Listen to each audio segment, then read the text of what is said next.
Azikiwe, Madubelo, Tafa, Balewa, Awolowo, them, and their lieutenants, when they were attending the London conference for Nigerian independence, I remember in 1959, it was Nahru who moved the motion that Nigeria should be independent in 1956. So that caused an uproar.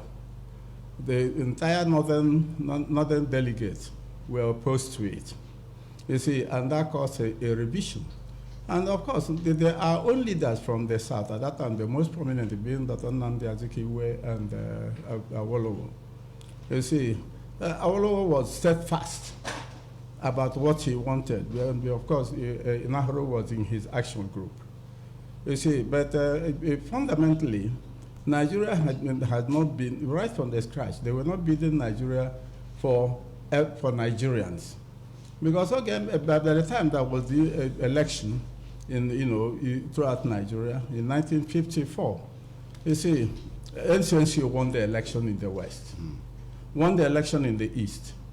And by that, they won the election and won some seats in the North. You see, and so Azikiwe was already the premier of Western Nigeria. But that was truncated. Because just the night before the inauguration of the House, Awolowo called all the members of the NCNC. And after his discussion with them, most of the NCNC members crossed the carpet and went into action group. And Azikiwe became automatically a minority party in the House. Well, it caused some measure of resentment, in Azikiwe. He came back here. These are the very foundations of this unity. He went back here. Eyota was the leader in Eastern Nigeria. And he came here, displaced Eyota, and took over Eastern Nigeria. And that was the genesis of the conflict with Southeast and Akwa Ibom. You see, so he displaced him. Azikiwe took over the premiership of Eastern Nigeria. Now, at that time, at the London Constitutional Conference, the South wanted a unified, federal system. The North refused. The North said they want their own police. The police they would control. It caused a row between him and Awolowo at the conference. They exchanged severe words. But they said we wanted a united police force. Now, however, after the election, you see, it's a big story. So, Prof, yes, what you have said now brings a picture that there were disagreements in forming this nation called Nigeria or country called Nigeria. Some people say it's a contraption. Yes. Okay, so what it means that few things were not gotten right then. Right from the beginning. Okay, because what we want to do is to establish the background of Nigeria, whether we agreed or disagreed or it was foisted on us, calling people. From there, we'll just take it in a very brief way so that we can, kind of come fast forward to today. Okay. Yeah, okay. Let me just go straight to very close to independence. Okay, now just come back to today's now. Okay. Well, what you said has showed us that all was not well. And we cantankerous issues, and we fundamental issues, disagreements at the formation of Nigeria. But our colonialists were able to, particularly anyone from 1914 to 1960, were struggling to be a nation. That's why I said, today, yes, that's today there are some forces that are up now. Yes, that's why I said at the beginning that the question is the $1 million question, because yes. I had wanted to trace from 1954 to 1963. Before you program, yeah. Okay, so the issue yes. there. But I'll bring you back on that. We've discussed this in October. About October and all of that, when we discuss Nigeria evolution and all of that, I'll still bring you back because you always have a lot to give us. So in nation building in Nigeria, yes, all the attempts made, failed to satisfy the criteria for nation building. Okay. You see, so the issue there, right from 1954 to 1959 general election, which was the independence election, NCNC and Action Group won. Action Group won the election. I 79 seats. NCNC won 88. And so between Action Group and the NCNC, they could have formed a federal government. You see, but both of them added together, could not agree on forming the federal government. That's the key. We went and formed a coalition with the NPC in the north. Okay, from then on now to today, where we now have, we've gone through the coups, came back to democracy, yes, picked it up again in 1999, and have been sustained to this point. Then now Nigeria, the challenges we have today is, are we to move on as a nation or not? There are a lot of challenges. Okay.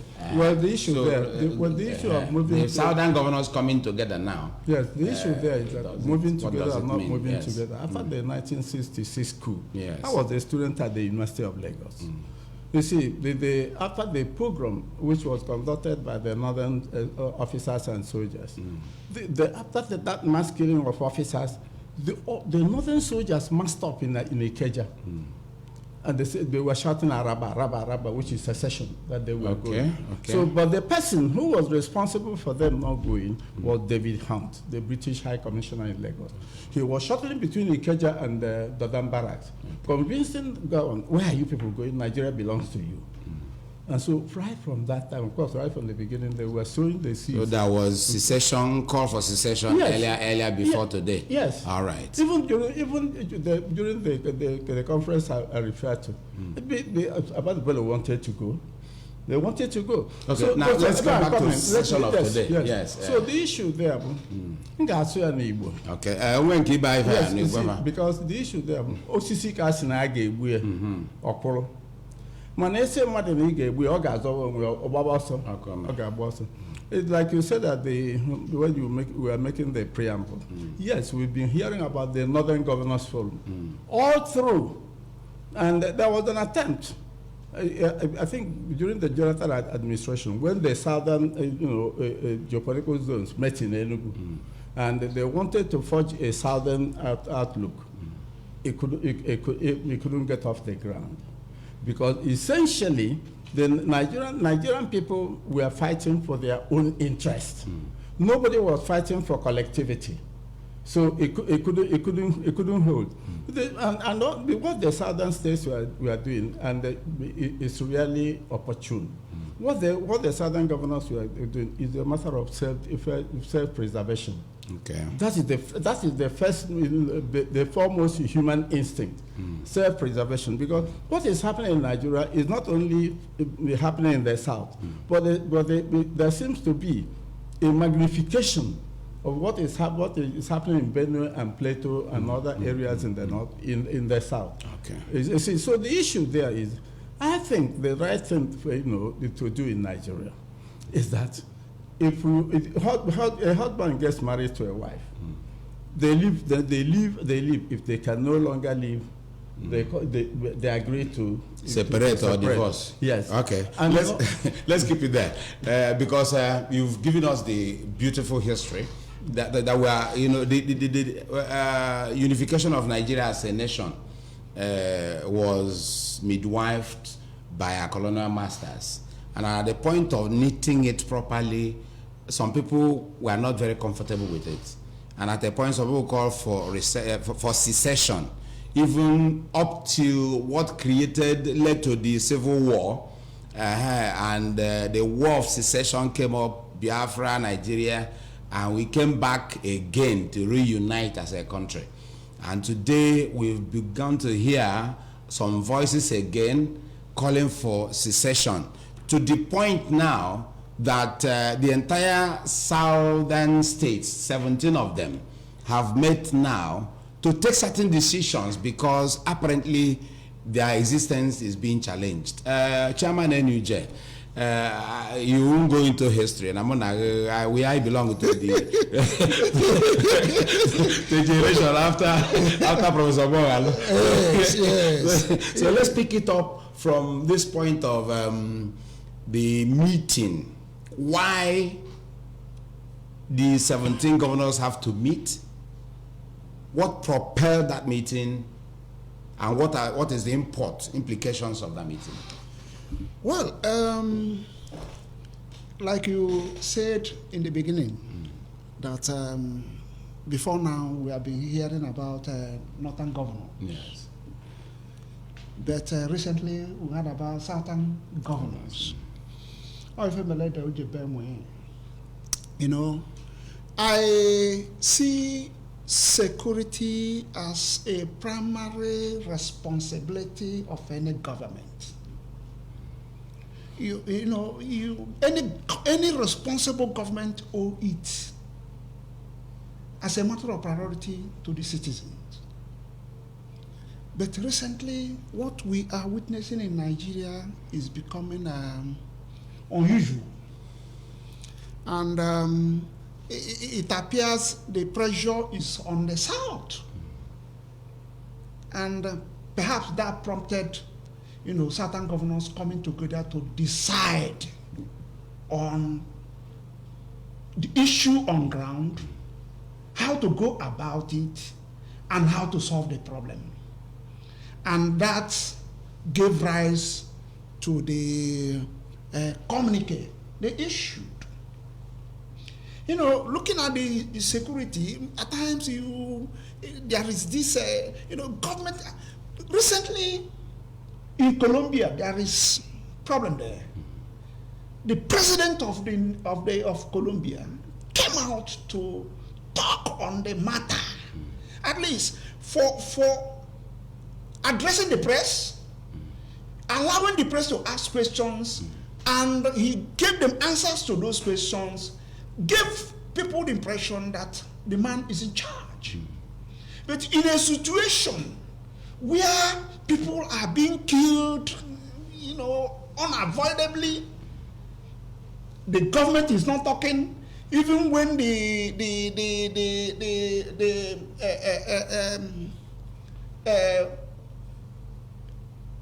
agents of government are talking, they are talking from different dimensions, bringing religious sentiment to it, bringing ethnical this into it. People began to have doubt whether we are still one. Let me stop at that. Okay. I think that this your input now goes in line with one of the items in the communique, where the governors requested the president of this country, President Muhammad Buhari, His Excellency, to summon an emergency, very important address, to the nation. In fact, they said, Mr. President, you have to address Nigeria on the frightening state of insecurity and convoke a national dialogue to restore people's confidence. That is exactly what you spoke on now. And so that is one. Another aspect of the communique released was when we talk about insecurity, the issue of banning of open grazing comes in because it's part of their communique. And then they also requested and stressed the fact that the unity of Nigeria should be on the basis of justice. Prof, they also requested that the unity of Nigeria should be on the basis of justice, fairness, equity, oneness, and peaceful coexistence. If 17 governors have to meet to say this, well, it means that the 17 governments or states appear not to be very comfortable with the polity, the way things are. Otherwise, they wouldn't have been asking for this. Well, yes, thank you very much. You see, like the NUJ chairman said, the number one function of a governor or a president or a prime minister, whether it's if it's a parliamentary something, is security, number one. Because without security, you can't walk about. Without security, you can't go to school. Without security, you can't provide food. Without security, there will be really no communication. Now, I want to say that what the governor said is not misplaced. There is history. If you look at, Nigeria, like you said at the beginning, many people said it's a contraction. But for me, Nigeria was a forced creation of the British. It was the first creation of the British. The politicians at that time were just dancing around, the opinions of the British people, and the British people were there, trying to sow the seed of discord. But the point that is relevant is that look at Yugoslavia. It was the one country before. Now later they disagreed, to agree anymore. And today there are 6 nations in Yugoslavia. Look at the Soviet Union. How many when it was USSR? Yeah. How many countries were in USSR? Today, all of them are on their own. You see, and there are countless examples. So the issue there is that what the governor demanded is right. A dialogue, a national dialogue, in which all the ethnic groups in Nigeria would participate and decide whether they want to continue with this contraption or whether they want to go their separate paths. Because the issue is not just the southern people that are suffering. Benue has suffered out of proportion. Plateau has suffered out of proportion. Nasarawa is suffering, even though Nasarawa is, a half-breed. Taraba. You see, Taraba, good. Taraba has suffered. Even Adamawa is suffering. I worked in the north. When I graduated from the university, I was posted to Maiduguri. And I know all those areas properly. You see, so even the ethnic and the religious coloration in those areas, I know them. But the point there, the southern governors, if they did not say that, they will be failing in their mandate to, to the electorate, to the people that they elected them. And look, what are we saying? Look at all the proposals, all the plans, all the programs in Nigeria are not designed to address the collectivity of Nigerians. They are designed and being implemented to address the priority of some other people. And it is only the West, that, for example, that got the railway, the modernization of the railway. Look at what Amechi came to launch in the eastern wing of Nigerian railway. They are to rehabilitate the outdated, railway gauge from Parakot to Maiduguri. You see, while the West, the whole of the West and the whole of and the North are benefiting from modern railway system. Okay, Prof. Like this discussion is very vast. Yes. So, and as we are talking, it may not look as if it's just like you said, not just the southern 17 states that are having problems. Immediately, the governors released their communique out of the meeting. Some other voices from the north also supported their communique. Senators and House of Reps members also endorsed what the governor said. In fact, they are referred to as minority caucus in the House of Reps from the 19 northern states. So you find out that everybody is suffering in the country. Yes. Yeah. Much as if you begin to now dissect them, it's everybody to your own tent, because the uniqueness of the challenges are there, but insecurity is the father name of it all. We'll be coming back shortly after this message from our sponsors, Sejup. Society for Equity, Justice and Peace, Sejup, is a non-governmental, non-profit organization based in Awka, Anambra State, with spread in the 177 communities of Anambra State. Registered with CAC, Sejup is working with men, women, youth, and physically challenged to facilitate good participation in governance. Vision: to be a strong advocacy voice for an equitable and peaceful Anambra State and Nigeria. Mission: working for balance in governance, social gender equity among adults, youth, physically challenged and the oppressed, for access to socio-economic development in Nigeria just and peaceful environment. Our objectives, amongst others, is to embark on peace building and conflict resolution in Nigeria. Society for Equity, Justice and Peace, SEJUP, has trained and experienced personnel who are focused in different fields of study and operation.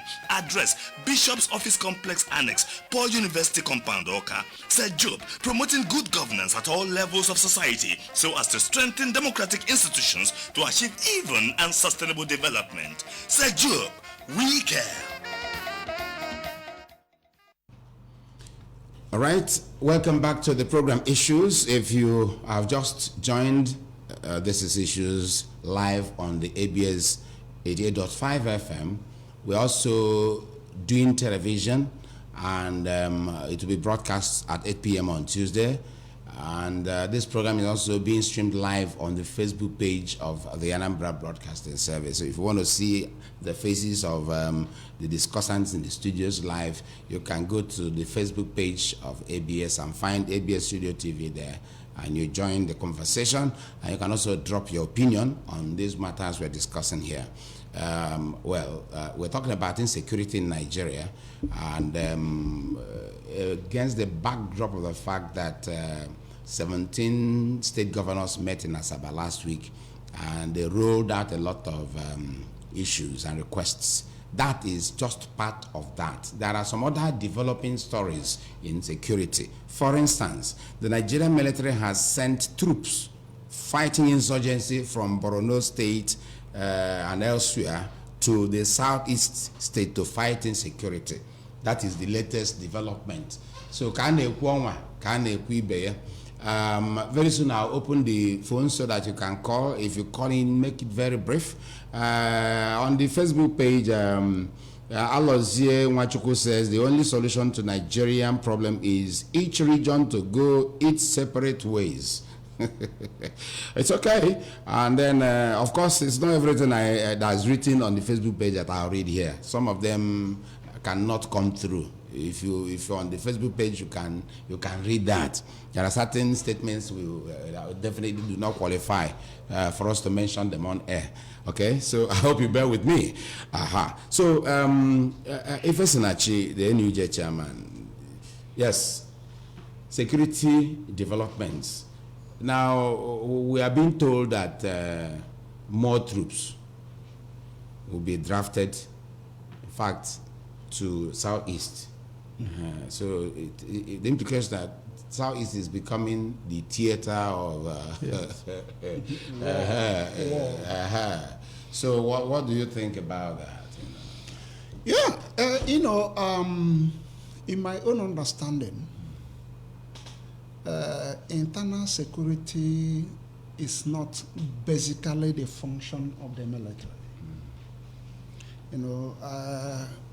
Before now, what I understand is the military is meant to secure the territory of a given nation. Ensure that external aggression is not allowed into. But these days, you see military parading the streets of our country, and you know the implication.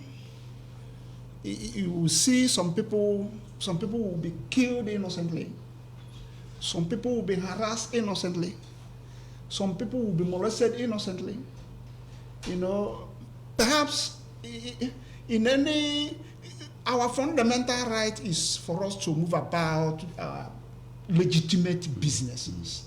A situation where these people will come, you will not be allowed to go about your legitimate businesses, then your right is infringed on.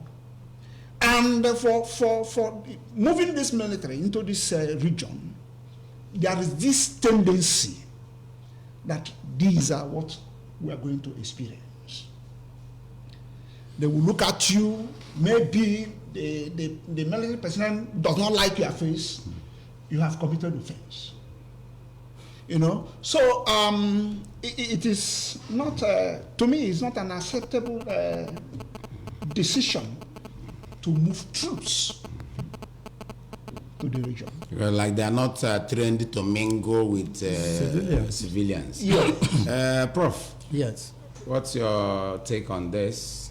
Well, But just before you come in, let's take some calls because, as usual, you can call 0701 8639 546. I repeat, 0701 863 9546 or 0811 9055 555. Hello, we call and make it very short. Na time Adro. Good afternoon. Yeah, that's calling from the club. Dixon? Yes. Okay, thank you. You're welcome. Yeah, I have one. You were talking in the studio. First and foremost, I thank our regulars are here. Thank you. Yeah, because they're making the point. You see, what our governors have said, or what they have said in their meetings at their southern, Delta State, very, very acceptable. You know, you can, if bandits are in the bush, you have the right to fight.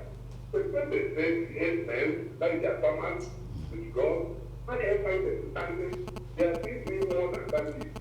And the government cannot do things. They cannot do what they say. Let it be the other thing.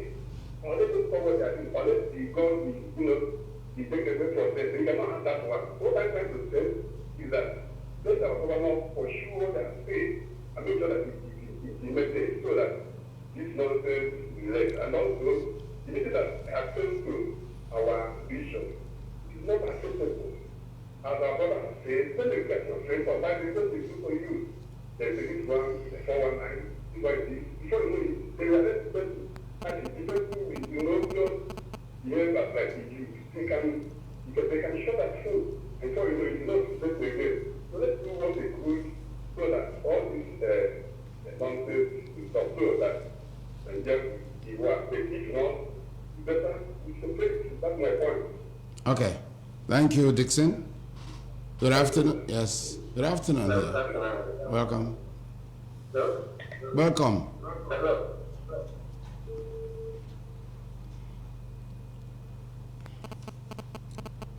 Hello. Hello? Welcome. Same to you. Where is the first here come from? Okay. That's my contribution to the thank God for this type of service. And secondly, to applaud the effort of the Southern governor instead of them. Although their action is not timely, it's so late, coming late, but so much water has gone under the sea. So many people have become victims of this mess of the country.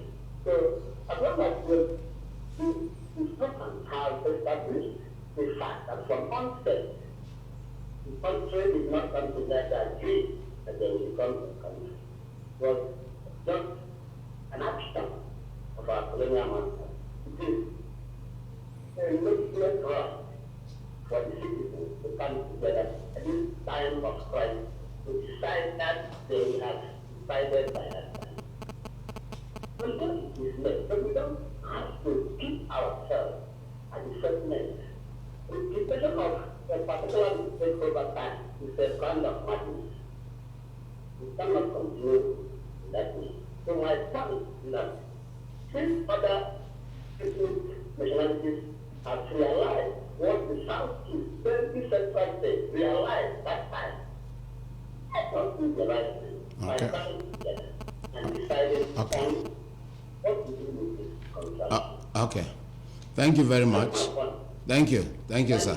All right. Thank you. Last, we'll take this person and then we'll return to the studio because time is no more on our side. Yeah, good afternoon. Hello? Yes, good afternoon. Yeah, good afternoon. I'm the guest in the studio. Okay, your name, sir? Yeah, this is Atiba. I just from Ojiriba, Enugu State. Atiba. Yeah, Atiba. I just from Ojiriba, Enugu State. Oh, the man, no. And what I want to say is that if British does not stop promoting in our country, I don't think things will go right. I congratulate the Southern governor Because if they don't want to go okay, let them keep on. If they don't get everybody here in the next time is at some level. Okay, thank you very much. Finally, this person is pressing. Good afternoon. You have 30 seconds. Hello? You have 30 seconds to tell us your name and location. Onye? Timothy. Okay, Timothy, Orumba, no.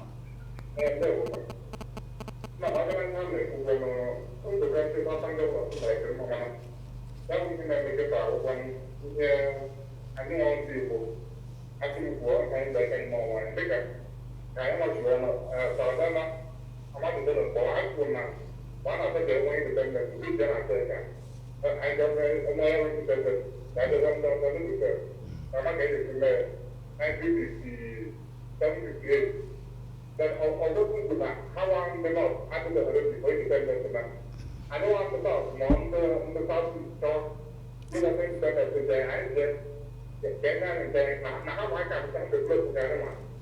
So there is often I think I'm a bit because of they love every. Oh, you're not like that, you're not better than maybe. Different. They will be out around all the time. Oh, okay, I go now. Okay. Okay. Okay.